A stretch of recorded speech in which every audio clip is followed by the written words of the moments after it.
उन्हाळ्याची सुरुवात होताच अहेरी तालुक्यातील गोलकर्जे गावाजवळ व रेपणपल्ली वन विभागाच्या क्षेत्रात जंगल परिसरात आग लागल्याच्या घटना वाढू लागल्या।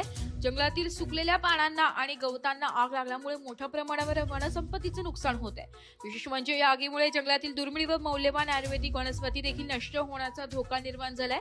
दरवर्षी उन्हाळ्याच्या सुरुवातीला जंगलात साचलेल्या सुक्या पानांमुळे आणि मानवी निष्काळजीपणामुळे आग लागल्याच्या घटना घडतात। अनेकदा काही असामाजिक तत्वांकडून जाणीवपूर्वक आग लावली जात असल्याचाही संशय व्यक्त केला जातोय।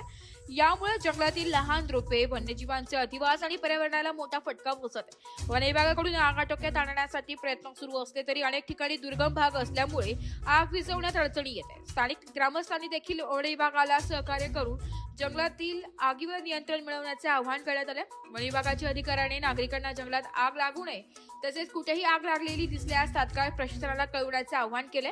जंगल आणि पर्यावरणाचे संरक्षण करण्यासाठी सर्वांनी जागरूक राहणे गरजेचे असल्याचेही सांगितले। एस मराठी न्यूज साठी विदर्भ संपादक जावेद अली सय्यद, गडचिरोली।